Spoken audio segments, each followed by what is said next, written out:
Hello, viewers. Today, we will dive into some basic concepts around copywriting in our guide to copywriting basics. Copywriting is specific writing designed to persuade or promote products and services. Research and identify your target market for effective communication. Your offers are not for everyone usually. Create attention-grabbing titles as hooks to pull readers in.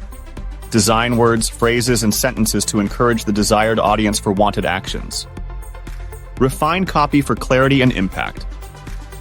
According to Copy Posse, a copy should be reviewed 40 times before final delivery. Incorporate interesting tales to enhance reader engagement. Use storytelling and copywriting and incorporate interesting tales to enhance reader engagement. Craft personalized content for different social media platforms. Leverage psychological principles to make copy influential. Optimize copy for search engine visibility without sacrificing quality. Utilize aids like copywriting tools and resources to improve copywriting efficiency and quality.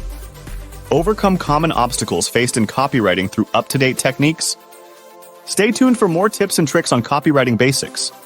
Like, subscribe, turn the notifications on, and don't forget to share.